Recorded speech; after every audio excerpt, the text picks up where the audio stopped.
So hello everyone, and welcome to our webinar of the V4 webinar and healthcare innovations across and around the globe.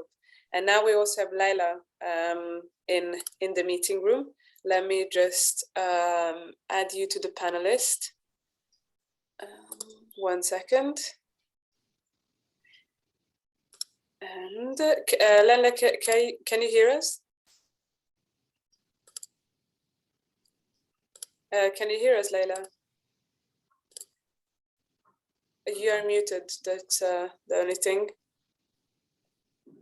Hello, Olivia, nice to meet you. Hi, so basically I made you a co-host, which means that you can turn on your camera as well. Thank you very much. I'm happy to see you all and to join such amazing webinar. Thank you. All right, thank you as well. So again, very warm welcome to everyone who is here with us today listening to the V4 fireside chat about healthcare innovation across the globe.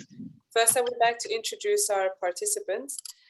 We have Ronit Applebaum from the UK Israel Tech Hub. She's the Healthcare Innovation Sector Lead. Then we also have Adrian Joseph, co-founder and Chief Commercial Officer of Biogenes Technology from Malaysia. We also have Ergem Peker, Chief Technical Officer from at andMe from Turkey. And we also have from Turkey, Murat Hacıoğlu, I hope I pronounce your name correctly, CEO at B2Metric. And finally, we also have Leyla Taghizade. And please, I would like to ask you now to introduce yourself. Maybe Leyla, if you would start as you were the last one. Thank you very much, Olivia. It's nice to meet you all, and my greetings to all members from different countries. My name is Leyla. I'm from Azerbaijan, and I'm co-founder of the digital farm tech startup named Reseptron, which helps people in regions where the shortages of the pharmacy coverage exist to find the medicines. Actually, I'm from medical background. I hold PhD in public health and healthcare management. That's all in short about me. Nice to meet you. Thank you very much. Murat, can you also introduce yourself, please? Hi, everyone. My name is Murat. I am the CEO of B2Metric. We are working on predictive analytics platform solution for enterprise AI industry. We build up an automated machine learning platform that gets raw data to gives you the best insights about your customers, especially.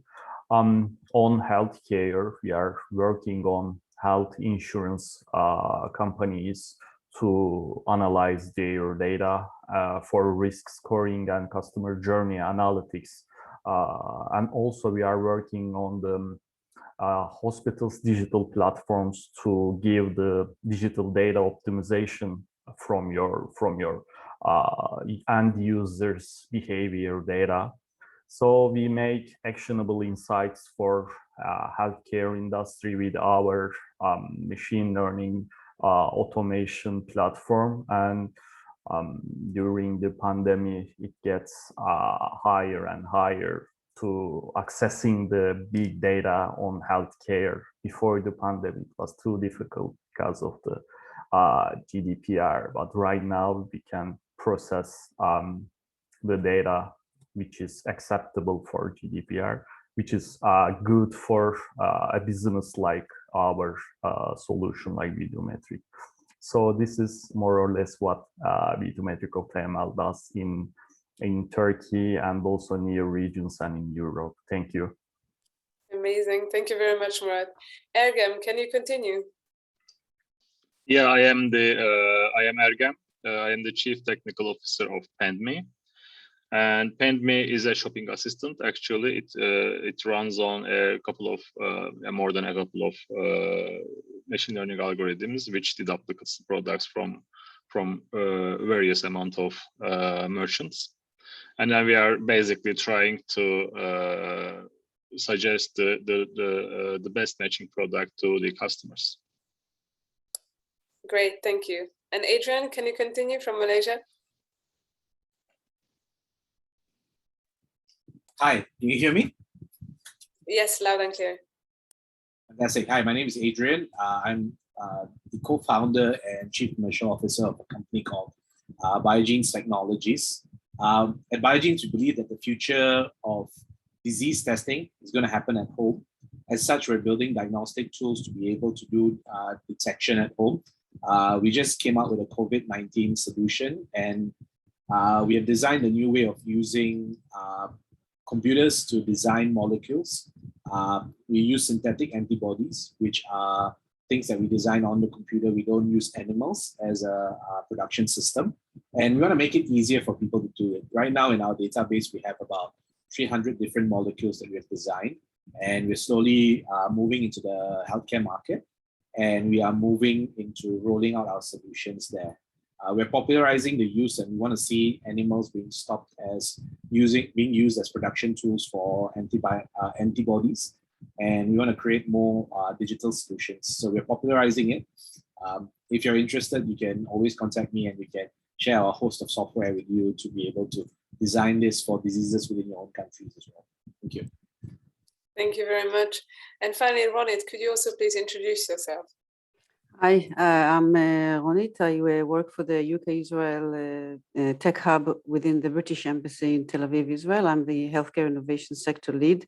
And what we do is, our goal is to actually bring together Israeli technology and UK organizations, UK technology, and promote collaborations between the two countries when it comes to healthcare and technology. And we work a lot with, I work personally a lot with a lot of startups here in Israel, and a few organizations in the UK, and mainly the NHS at the moment.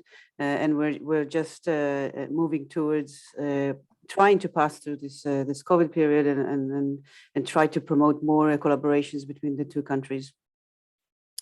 Great. Thank you very much for everyone for introducing yourself. And I will start with my first question, because this podcast or like talk, or how should I call it, we are actually organizing this for healthcare startups to learn about how innovation is working across the globe.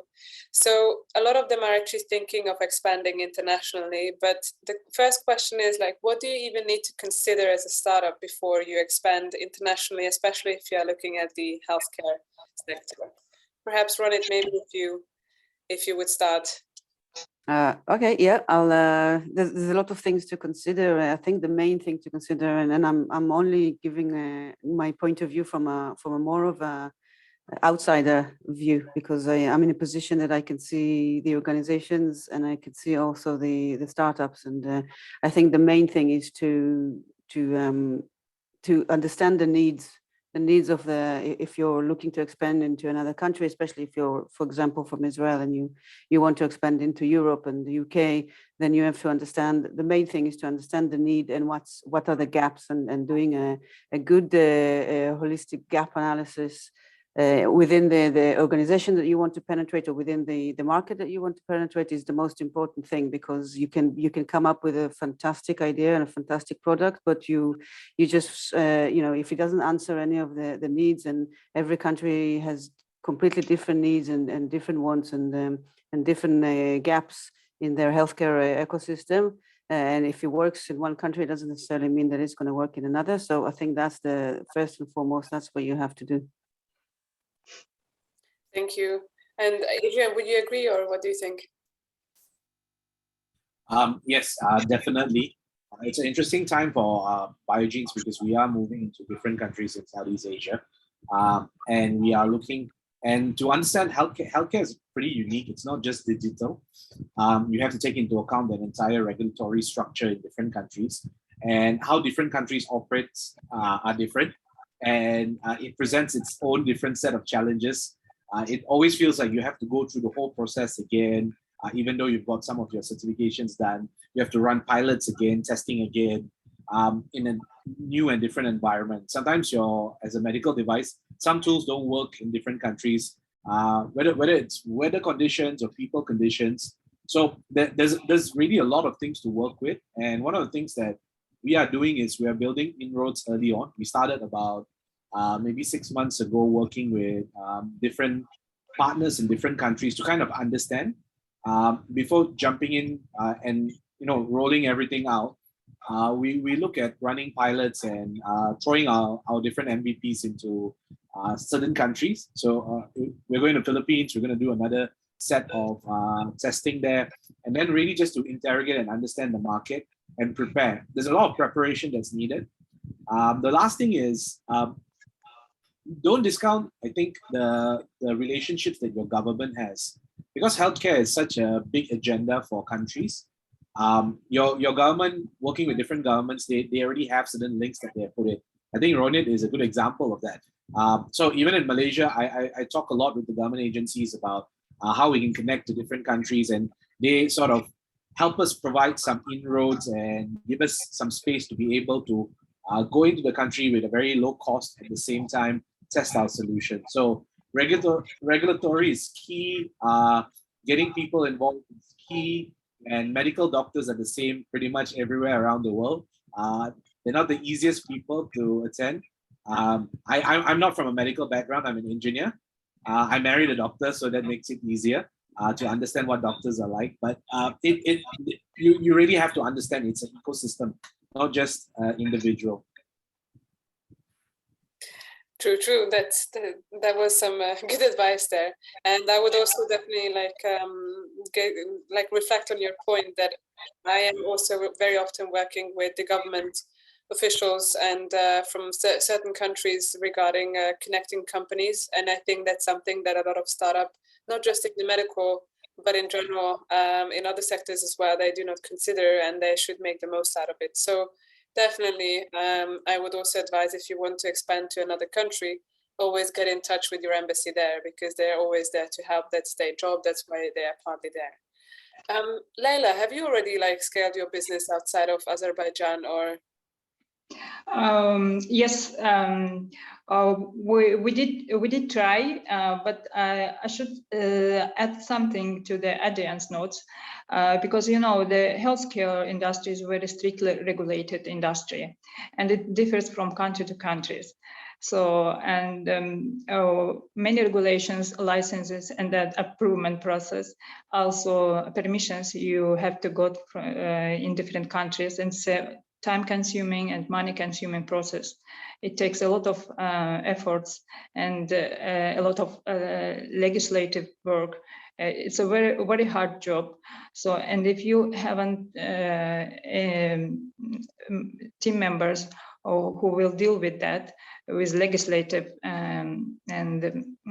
legislative obstacles, it's very difficult to enter to scale your startup to another country, because the entrance gate is very high.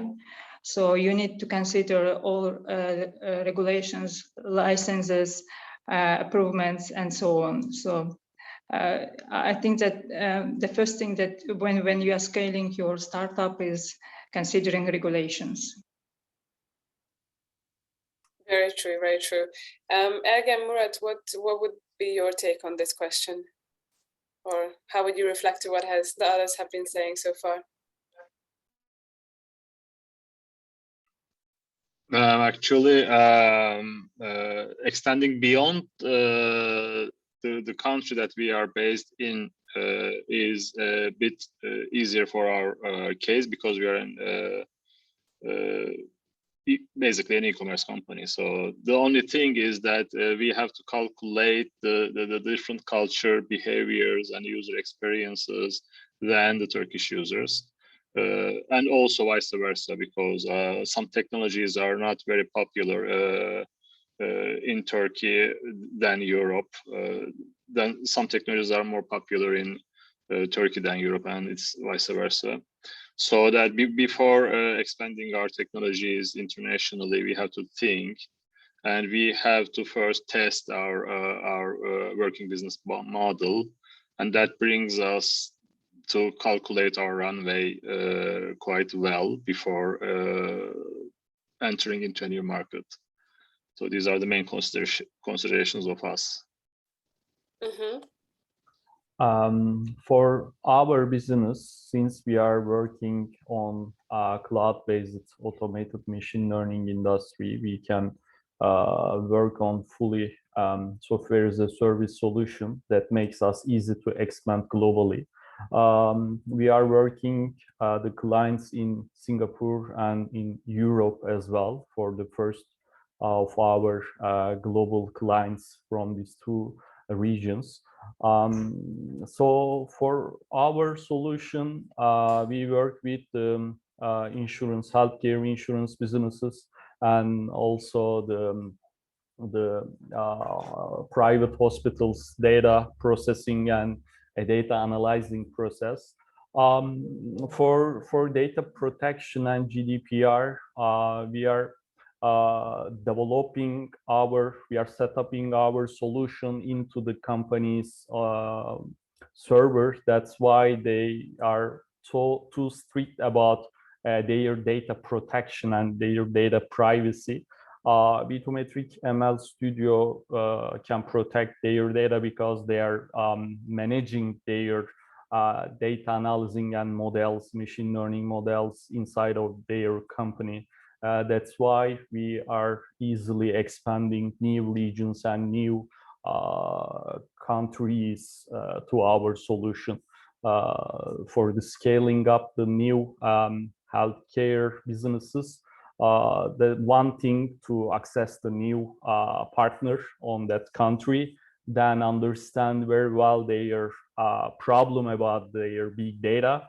Then after we set up our solution via the POCs and demos, and which takes like 1 month more or less, then they can easily understand our platform's value proposition.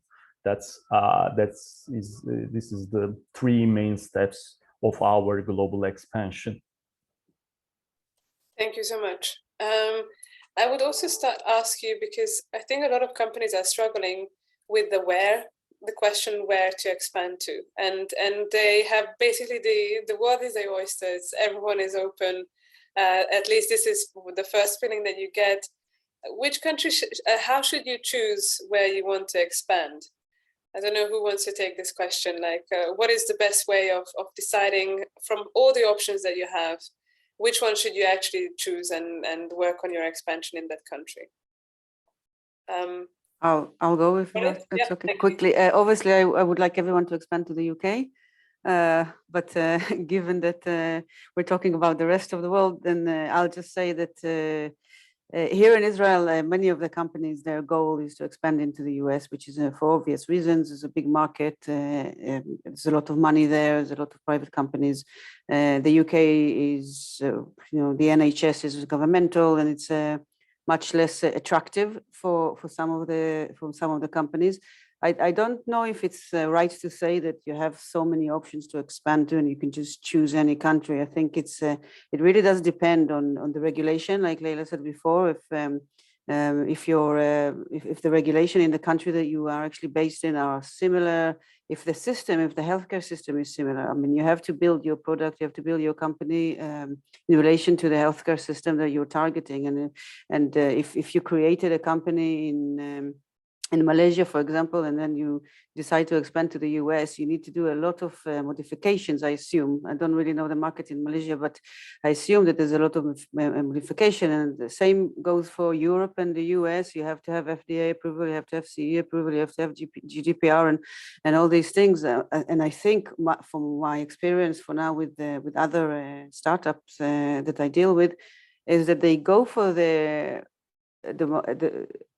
easiest at the moment. Like, so, I mean, they start their company and they think, okay, we're developing this company, we have investment, and it's the easiest for us to do is we have contacts in the US, so we'll expand to the US. And when I come with my experience in the UK and I tell them, like, have you considered expanding into the UK, they say no, just because it's such an unfamiliar market. So the minute they start to be more familiar with the market, they start to lean towards maybe we can actually do something there as well. So I think it has to do with also and the system like I said, the system in the UK is very different than Israel, is very different than US, and it's very different from other countries. So So you go for the easiest, I think, at the beginning, and then you continue from there. You kind of, you learn as you go. And I think that's my take on things.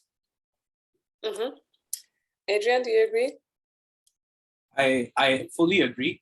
And having tried going to US, I'm actually of the opposite. I don't want to go to US. I think the Southeast Asia is just really big.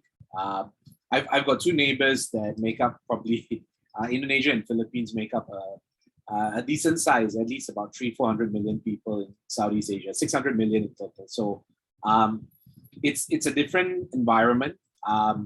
Where I'll probably start with a story because what happened was in the early part of the pandemic, Biogenes, we tried to go with a partner to approach US FDA. And we quickly realized that it was the partner itself had problems. There was a lot of competition trying to approach the FDA at that time. And after about 2 or 3 months of trying, we decided, why not focus on our own region? And when we started doing that, we began to find ways to scale down solutions. So I have a competitor in the States, and they're selling a solution that is probably 20 times more expensive than what we are selling here. And it's because of some of the fundamentals. If you go through US FDA, you're going to have to price it at a range that it's very expensive. You got to invest into the infrastructure that's really expensive. But if you're going into a region like, I think Murat is smart, going into somewhere like Singapore, the cost structures are different. The appetite is different because you got lesser access to solution. And you need more help here. So I think that really does change, understanding that as your target and looking at where you can really prioritize your efforts, because as a startup, you don't have much time. You probably can only focus on 1 or 2 things. I'm going to add one element because I'm coming from a medical device. Where your patents are filed is very important as well.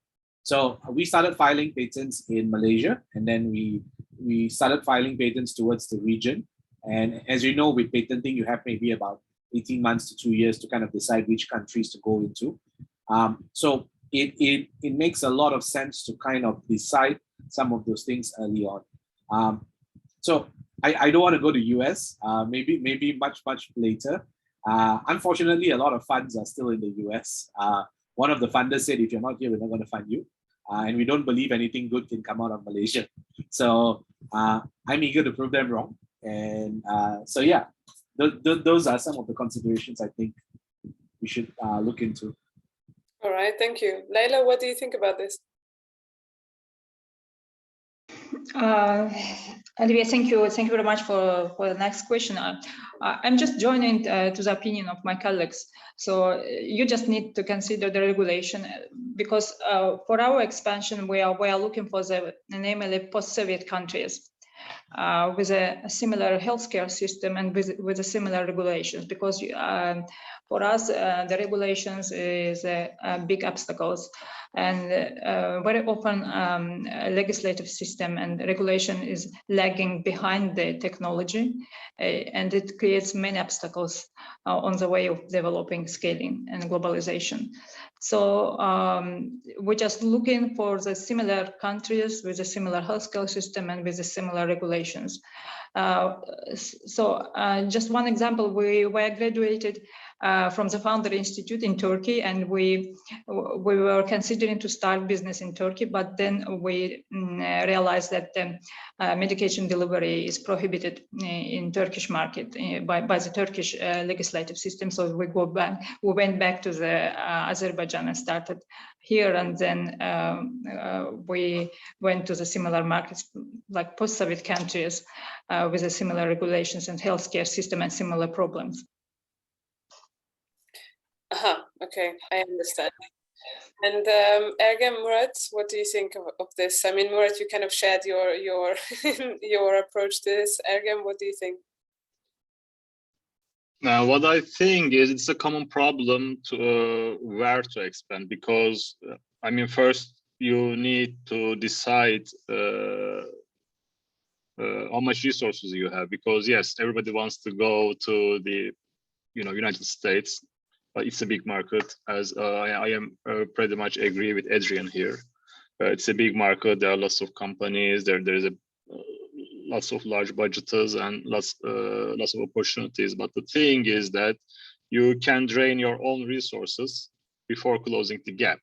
So then, I mean, you shouldn't play too high before you are ready. So step by step, I mean, you should go one step at a time, and then you can go to the US market, or United Kingdom is also similar, but you should go. I mean, if you have a target to go to the United States, then it should be through UK or through Europe, or through somewhere else. You have to be ready. You have to be ready both in the finance and with the technology as well. That is what I can say. I think also Leyla touched up on a question that is actually quite interesting. She wasn't exactly referring to this, but she mentioned like coming from a post-Soviet country and you have different regulations. But often it's not just regulations, but it's also how other countries perceive you based on where you're coming from. So Ergem, what do you think, like the fact that you're coming from Turkey and or if you would come from Germany, do you think that would affect your international expansion? Let's say if we look at the US, for example, would they consider you in a different way? Correct. I mean, in our business model, it is not quite different because it is e-commerce everywhere. But if I think from the healthcare side, then it will definitely have some regulations and different kind of regulations. And also, I mean, if you are building maybe some financial solution, then it will be quite, it may be some differences in the regulation. So you have to be like first learn the regulation and then consult to some attorney or someone to be sure that your business model will be able to work in that country or region. And then you should go there because then you should definitely work for nothing. I mean, your business model can easily be work on locally, but it may not be applicable to the region you are trying to expand to. Mm-hmm. Okay. Anyone else who wants to add to this question? Yeah, maybe I'll say something as well. Via your country, there are a lot of incubator programs that allow for you coming into the country. I know that I think even in Malaysia or even in UK, they have short stints where you can go maybe a month or two into, let's say, the States or other countries and sort of learn to acclimatize into the environment and learn about. So it's a very low risk coming into a country, let's say whether it's US or UK or any other country, via these incubator programs. It's not long. It's maybe about a month or maybe even 6 months. I think even Y Combinator does something to that effect. IndieBio does something to that effect. So you can be based there for maybe a few months, learn about the ecosystem. You have a mentor or a guide there to handhold you as you discover the environment, and perhaps raising the best resources in that, I think is critical going there. So yeah. Murat? I think I join Adrian's advice about the accelerator in new region to joining up to take a network easily. That's one way, I think. And another way is if there is no acceleration or you are already done with that phase, finding a good partner that is suitable to sell up your product or services. So we are trying to work with new partners which they are working on consultancy industry that can easily adapt our solution into their client side. For example, we are working on telcos and also finance industries as well, and also automotive industry. For example, in Europe, we are working with software consultancy companies that they already connect with our possible and customers in that region. So we signing a sales partnership onto our platform, then they can set up our solution to give their consultancy via our machine learning platform. That's the easiest way that B2Metric found to reach the new markets, except US market. So you have to be there, I think, in US market, but for Singapore and Europe, it works on that way. Sales partnerships via the acceleration and finding a new customer on working online. But for the US, it's a bit different. I think I agree with Adrian and Ronit's advice on that manner. Thank you. Murat, fantastic point. Olivia, I'll just do a bit of marketing for my region. One of my investors is in Singapore. They run a great program. Their company is also based in Europe as well. They're called Antler. Antler does a good job in investing. Malaysia has a program with one of the organizations that support me called Magic.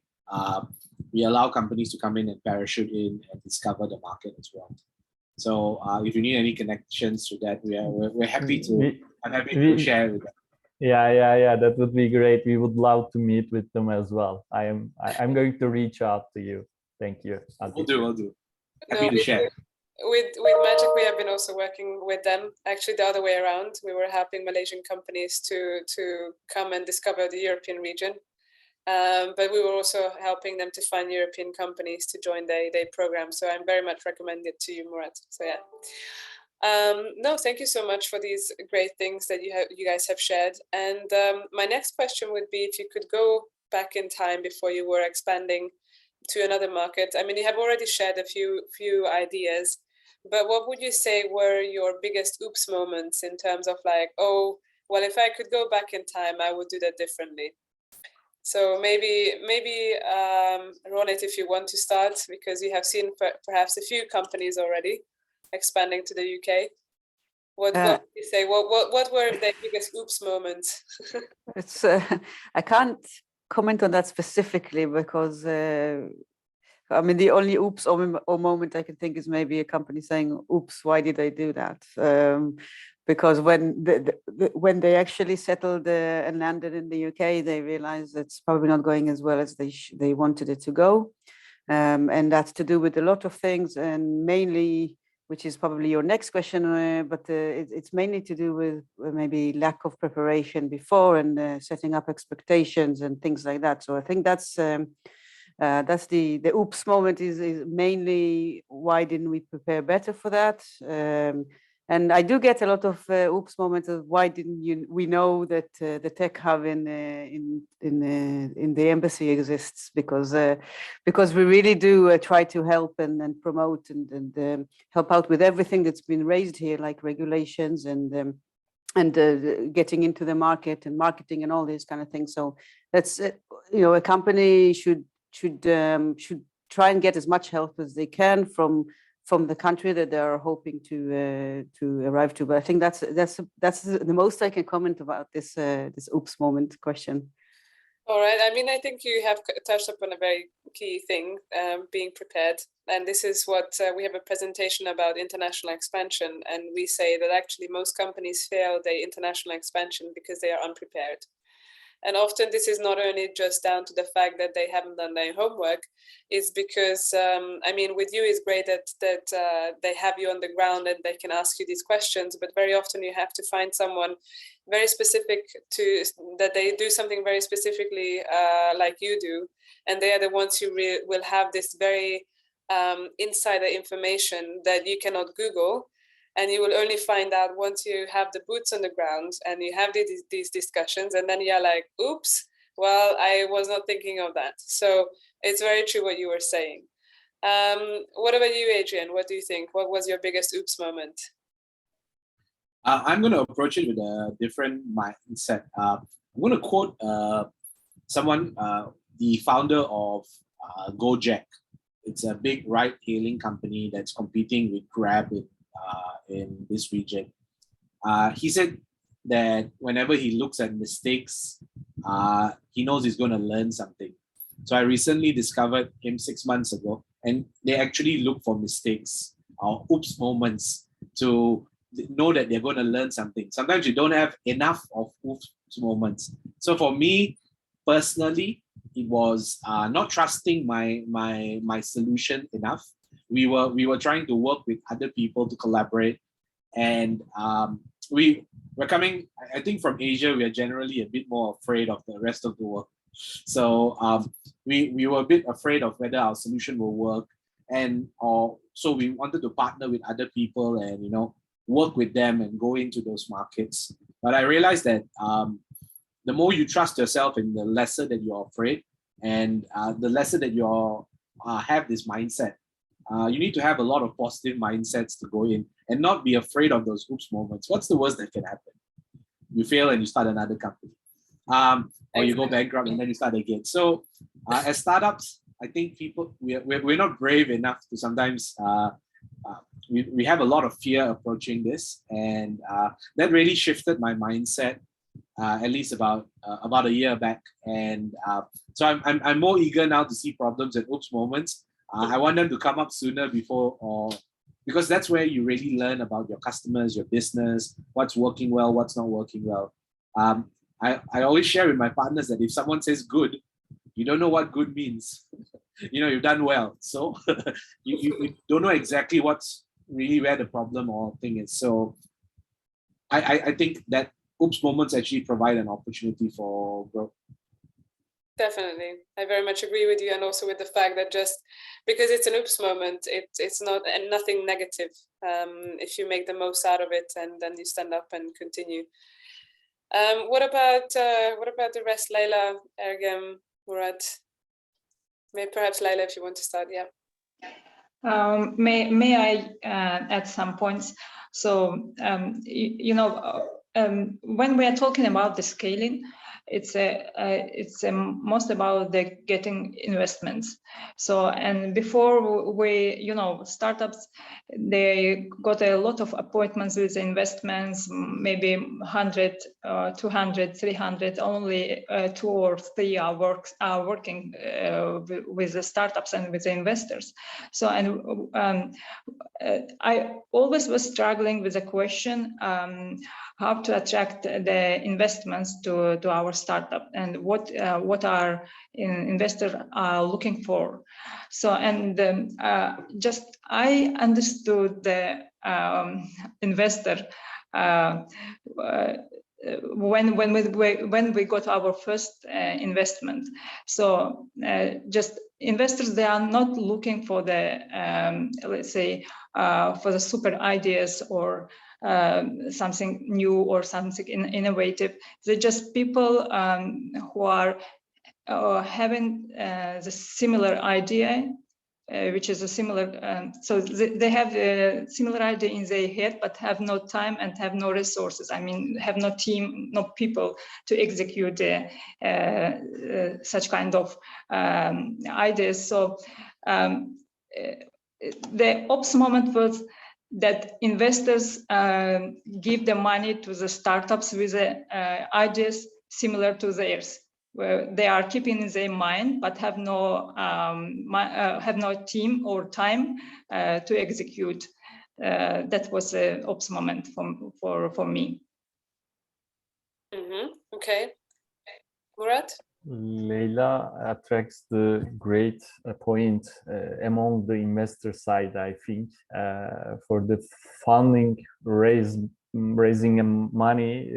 This is the same for the different regions, investors looking for different on your product and on your startup. But for Videometric, our oops moment about the data protection.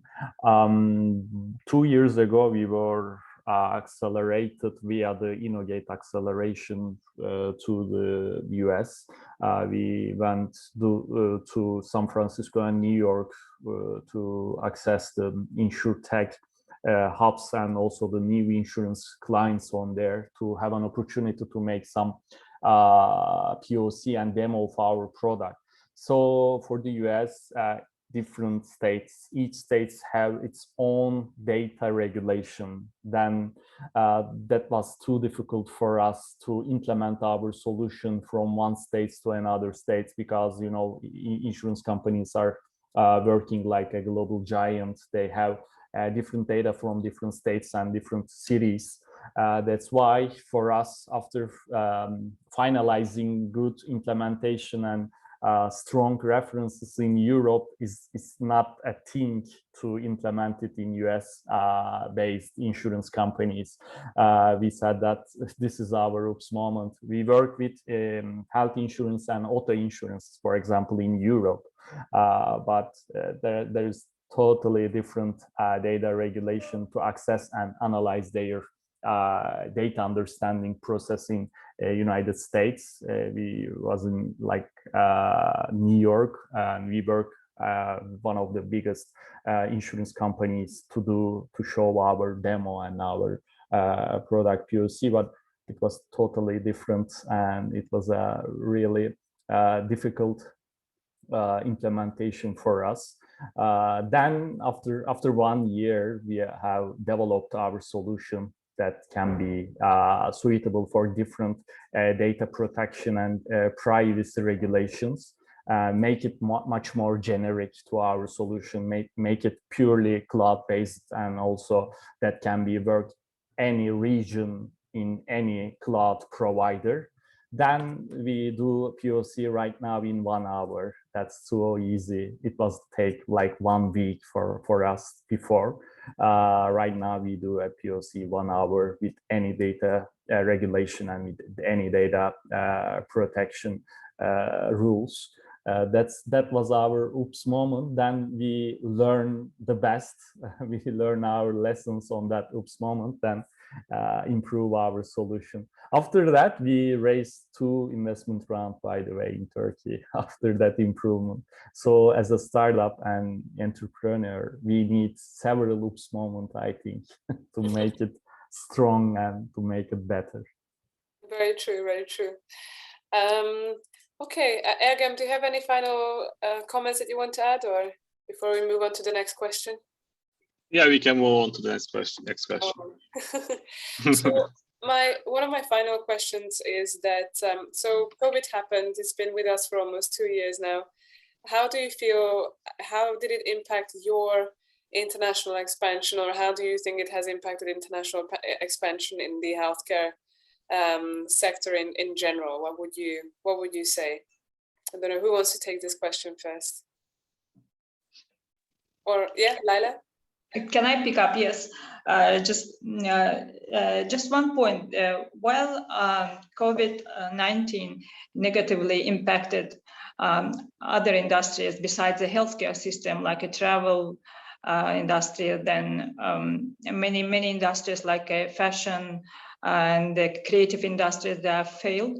COVID, instead of that, healthcare industry was affected positively, and our cases also can be a good example, because when we started 5 years ago, and we were struggling again to attract funds to expand, and we were struggling also with the regulations, because, you know, the medication delivery and digital pharma is very strictly again regulated market, and officially medication delivery through the post through the regular post services was not approved in Azerbaijan also.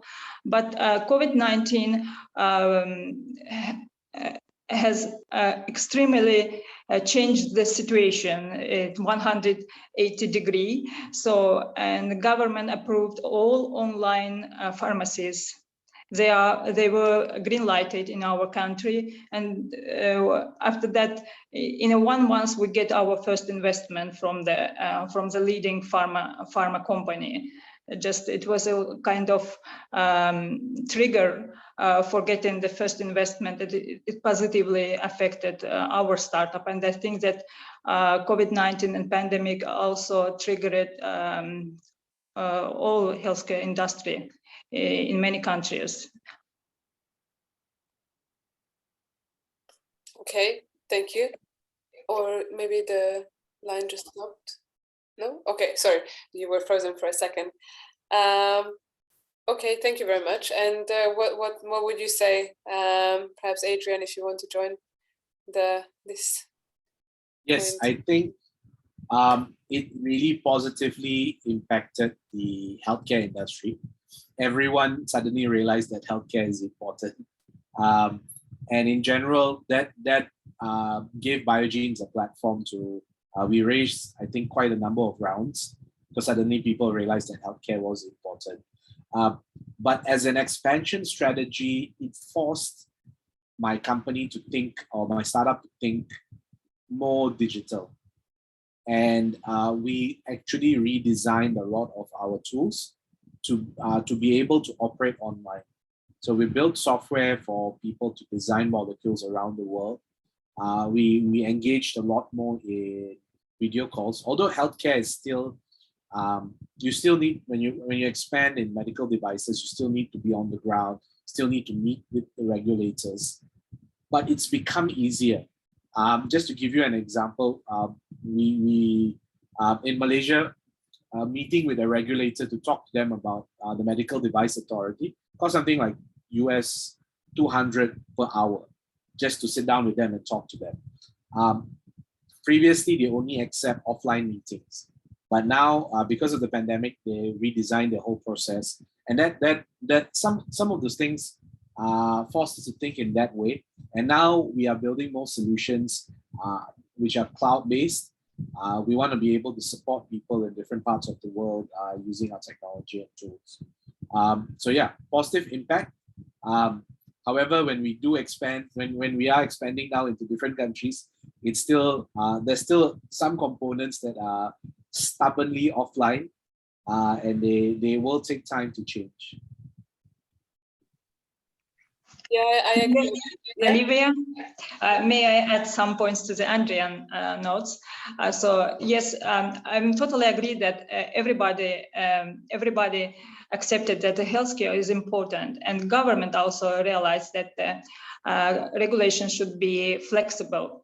They should be more flexible in terms of fast approval, fast licensing processes. And I hope that this behavior will be retained after the pandemic ends, and governments will be more open for changing the regulations in a best way. Because it's my opinion that the regulation always lag behind the healthcare technology, and it's a big obstacle on the way of the globalization. Yeah, I think sadly regulation is always lagging behind whatever is going on, yes. No matter what sector it is. But no, it's very true. Also from our side, what we have seen in terms of international business development is that, especially in quite a few countries, meeting offline, I would say, like, for example, in Southeast Asia, either you went there personally or what we saw is otherwise people were not that open to meet with you. But now, because of COVID, also like with us today, all you can do is Zoom. So very often. And I think this actually kind of made business a bit easier to be done and to overstep this barrier of having to be there in person and having to travel so much. So I think it made business development slightly easier to some extent. So maybe Ronit, if you would want to jump in and share your thoughts on this as well, because I presume you are supporting a lot of companies. So what is your take on this question? And I also see a lot of the governmental views and the regulations, and I can really feel for the companies that struggle with regulations. And I'd like to say that COVID is like the biggest accelerator we ever had in our lives, and it's basically accelerated everything from FDA approvals to medicine to telemedicine. To digital health and to everything. So in that respect, this is obviously very positive. From our point of view, from the Tech Hub point of view, it's what we actually did is we shifted our focus a little bit during COVID, and we moved more into the NHS, which is a governmental healthcare organization in the UK, whereas previously the focus was also and maybe 50-50, even more on the private companies and insurance companies and all sorts of companies that may have some more funds and they are more accommodating to new technology. But now the NHS, due to COVID, really the government, the UK, the British government, really sort of fast forward everything. And although I'm not seeing much changes to regulations per se, but I am seeing enormous changes to their point of view, to their behavior, to their attitude. They're much more open to overseas companies. They're much more open to technology. And up until a few years ago, I mean, technology and technological solutions within the NHS were unheard of. I mean, they're still using paper for some stuff.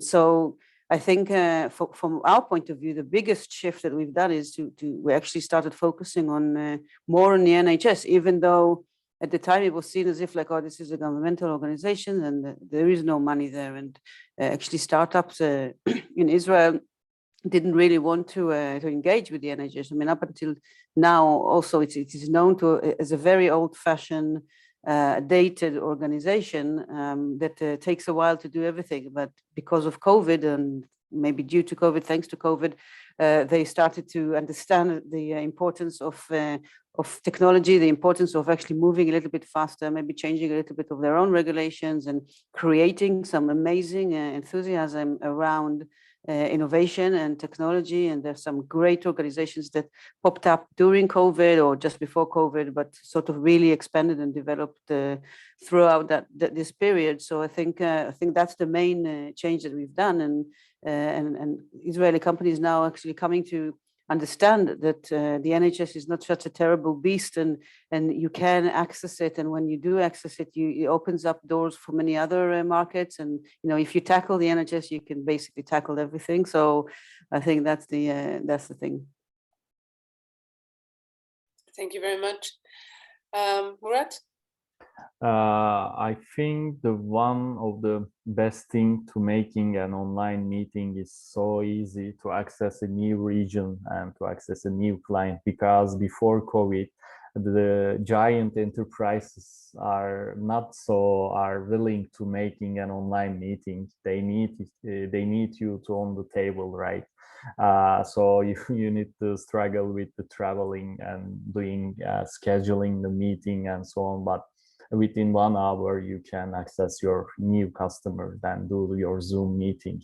This is I think, best thing. But for Videometric, we are accessed SMEs with our solution after COVID-19, because you know that because of the uncertainty, enterprises decision maker needs a little bit longer time during the COVID to buying a new product, to give a decision of new solution on data analytics and so on. So that's one of our problem that our previous customers and clients was an enterprise, but after COVID-19 we are accessed and make it our solution which is suitable on SMEs data problem. That's our next digital transform for our customer base, which was a positive effect on our growth, by the way, because before the COVID, we didn't even think about work with SMEs on our machine learning data analytics solution. But we realized that they need us, especially mobile apps.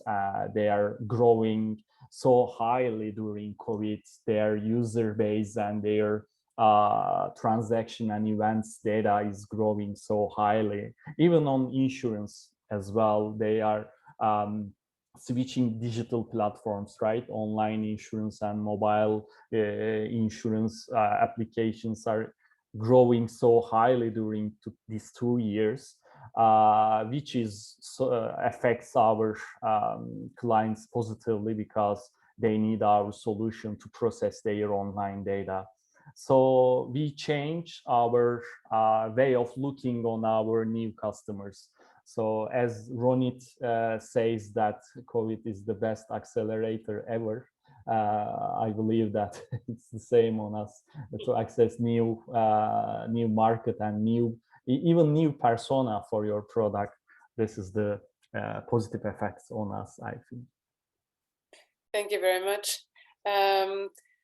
So we have one question from the audience, which is, what would you suggest? What is the best way of getting in touch with businesses, healthcare businesses and hospitals? I presume the question is because, I mean, quite often it's very difficult to sell, especially if you're not in the country. So can you just briefly, before we finish, give a couple of points as advice, what would be the best approach?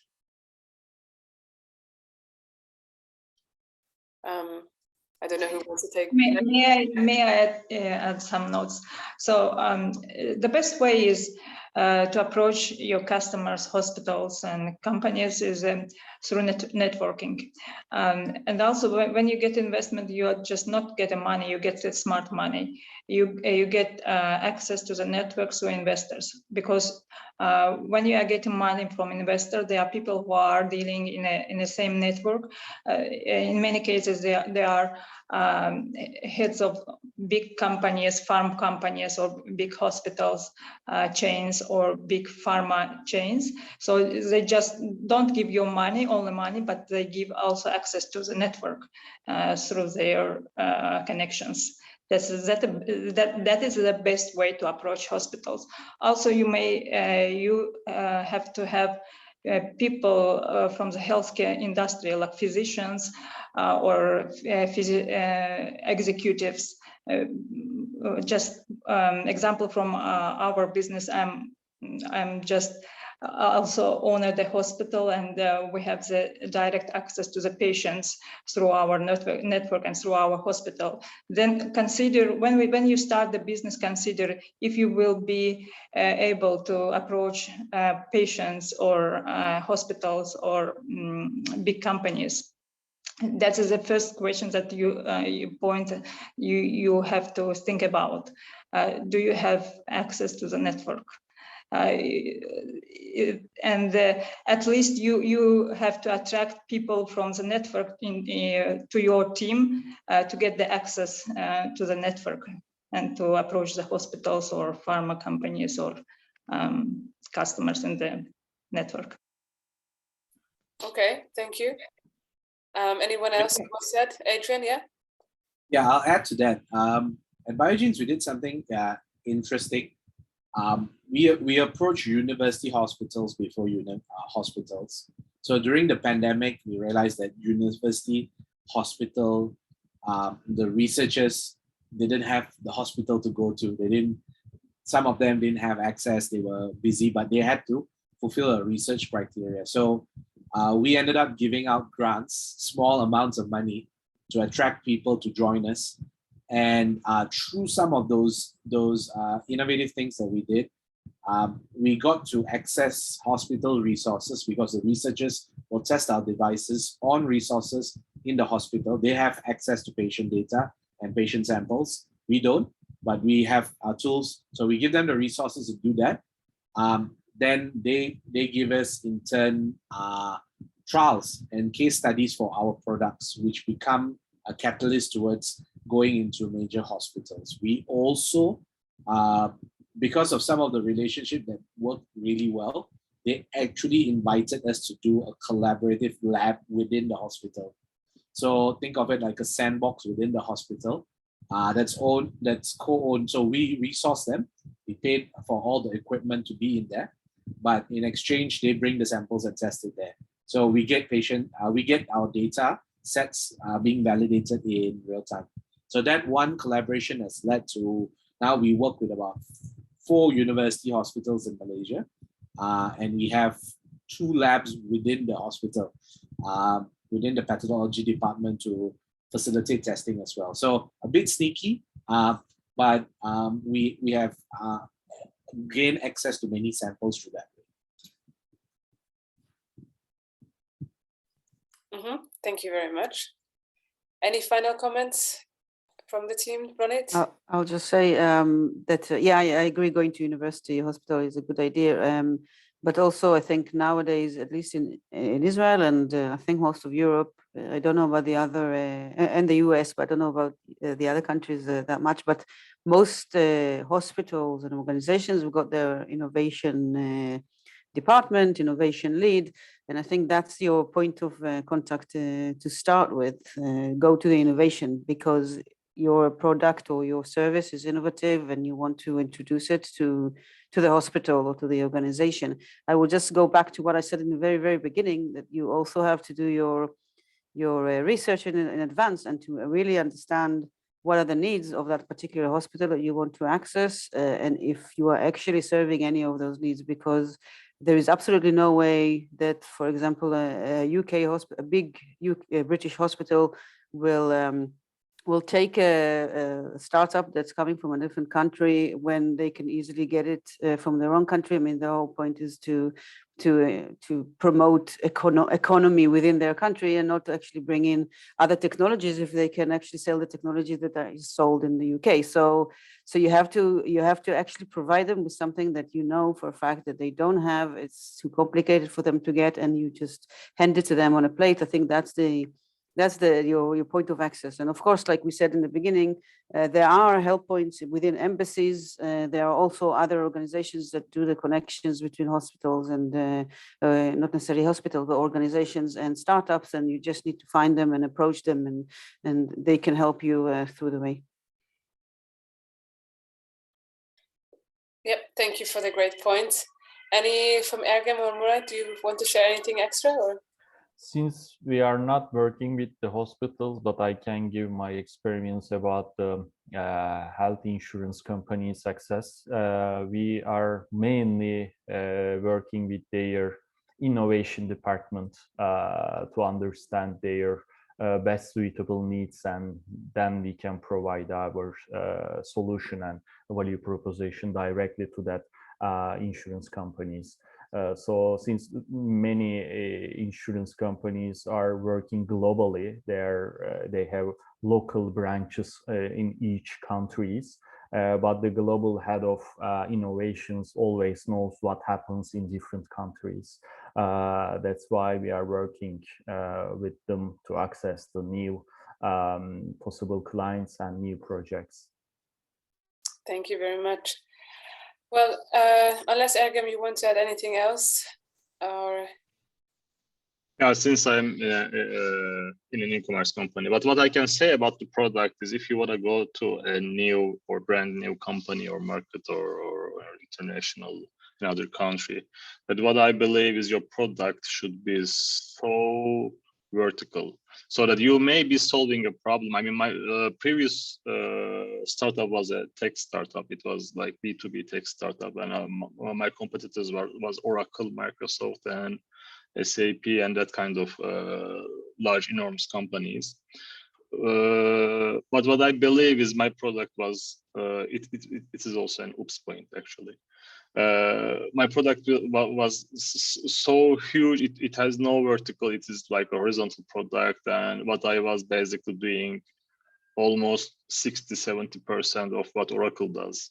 So in order to distinguish your product, you have to be so precise, and you have to be like so narrowed down, vertical. You have to be solving one precise thing, and you have to be solving it very smoothly, and then you can easily go easier, let's say, not easily, but you can go to a new hospital, or if it's a medical product, or you can go to a new market much more easier and cheaper and with a long running runway. So this is what I believe. Thank you. Well, thank you very much, everyone, for coming and attending the fireside chat this afternoon or evening or almost night at Adrian's place in Malaysia. So thanks everyone, Adrian, Ronit, Ergem, Murat, and Leyla for giving up your time. And we are going to share this fireside chat later on our networks. So if anyone has missed it, then don't worry about it. And I wish everyone an amazing weekend. Thanks again for being with us, and take care. Thank you very much. Thank you very much. Take care. Thank you. Take care. Bye. Bye-bye. Bye-bye.